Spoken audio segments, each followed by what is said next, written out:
استقبال کے کسی کونے میں جہاں جگہ پاؤ ہو جائے گا وہ رات میں. یہ طالب علم درجے میں حاضر ہوتا تھا اور درجے کے علاوہ درجے سے پہلے اور درجے کے بعد اپنے اسباب کی تیاری. جو سڑک پر لیمپ جلا کرتے تھے اس وقت بجلی نہیں تھی تو مٹی کے تیل سے جو لیمپ جلتے تھے ان لیمپوں کی روشنی میں بیٹھ کر یہ طالب علم قرآن و حدیث اور تفسیر اور فقہ کی کتابیں پڑھتا ہے. اب کھانے کا کیا انتظام کریں؟ تو اس نوجوان طالب علم نے یہ طے کیا کہ اللہ سے مانگوں گا اور رات میں جب لائن بجھ جائیں گے اندھیرا ہو جائے گا تو گلیوں میں جاؤں گا اللہ سے مانگوں گا.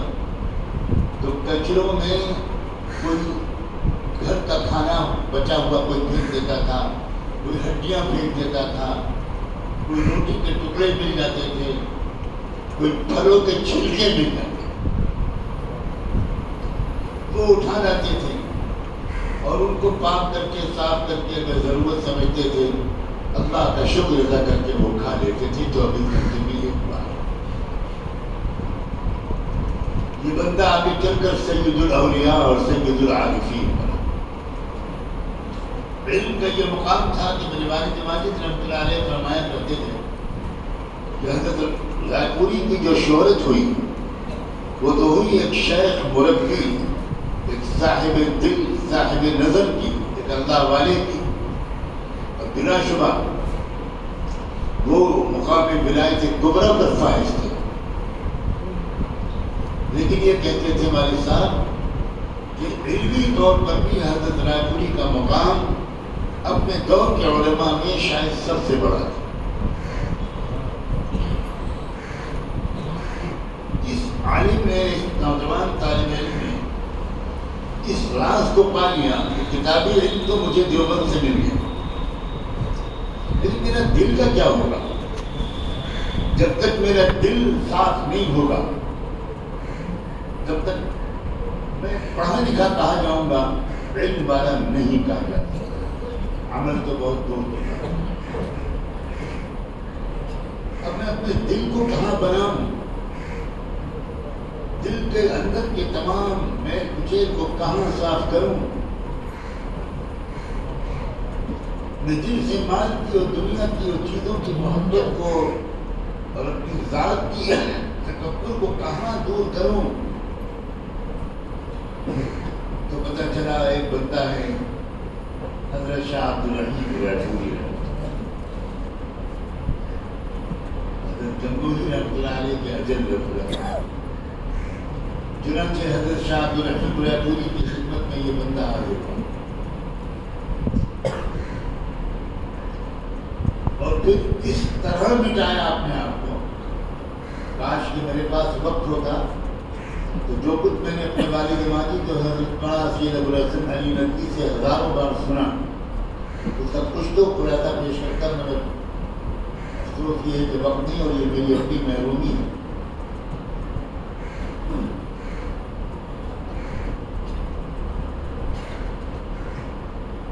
پر 6 برس 20 سال یا اس سے زیادہ حضرت شاہ عبدالرحیم رائے پوری رحمۃ اللہ علیہ کی خدمت میں یہ وقت کا بہت بڑا عالم رہا.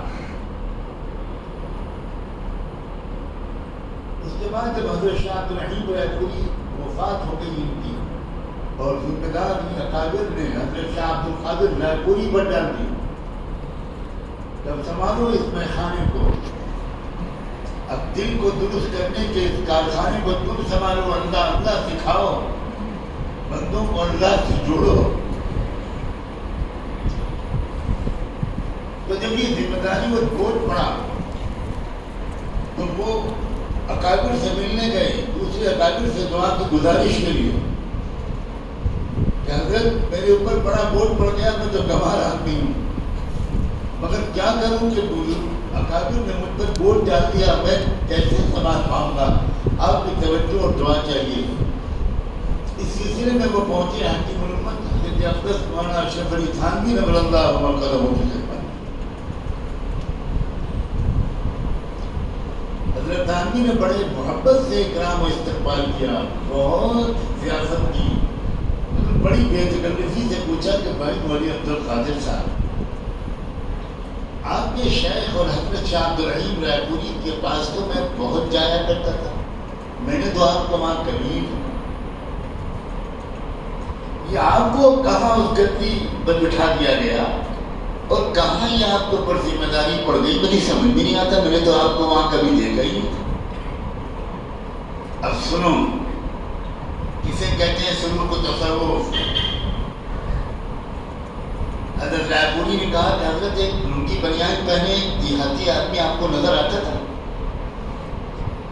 حضرت تھانوی نے فرمایا وہ تو ہمیشہ نظر آتا تھا، وہی وضو کراتا تھا، وہی کھانا کھلاتا تھا، مہمانوں کا اکرام کرتا تھا، دوڑ دوڑ کی خدمت کرتا تھا، تہجد سے لے کر دیر رات تک بس وہی نظر آتا تھا وہ۔ حضرت رائے پوری نے فرمایا حضرت وہ دیہاتی کمال یہی تو ہے، یہی تو ہے وہ دیہاتی۔ جب تک انسان اپنے آپ کو مٹاتا نہیں، جب تک انسان اپنے آپ کو کچلتا نہیں اپنے نفس کو، جب تک اپنی انا کو ہزاروں من مٹی طرح دفن نہیں کرتا، تب تک اس کا دل روشن نہیں ہوتا۔ وہ مقرر ہو سکتا ہے، مصنف ہو سکتا ہے، معتمد ناظم ہو سکتا ہے، سب کچھ ہو سکتا ہے، مگر وہ مومن نہیں ہو سکتا۔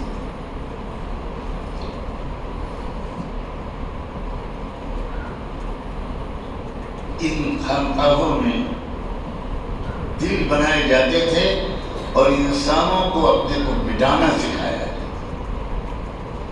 تھا۔ علامہ سید سلیمان ندوی رحمۃ اللہ علیہ جب اتنے بڑے عالم تھے کہ اس وقت ان کے معیار کا، ان کے برابر کا شاید دنیا میں کوئی عالم نہیں تھا بعض پہلوؤں سے، لیکن ایک وقت آیا کہ ان کو محسوس ہوا کہ میرے دل کی دنیا ویران ہے، میں نے نماز پر اتنی موٹی کتاب لکھ دی مگر نماز کی مٹھاس تو مجھے ابھی تک نہیں ملی۔ تو وہ گئے فقیر سائل بن کر حکیم الامت حضرت تھانوی کے پاس۔ حضرت تھانوی نے جو ان کا طریقہ تھا خود خط و کتابت کے بعد ان کو بلا لیا، بہت اکرام و محبت سے پیش آئے۔ سید صاحب نے صرف اتنا کہا کہ حضرت بہت دیر سے آیا ہوں اور بہت دور سے آیا ہوں۔ واہ کیا جملہ، بہت دیر سے آیا ہوں اور بہت دور سے آیا ہوں۔ جو لوگ جانتے ہیں وہ سمجھ جائیں کہ ہم لوگ نہیں سمجھ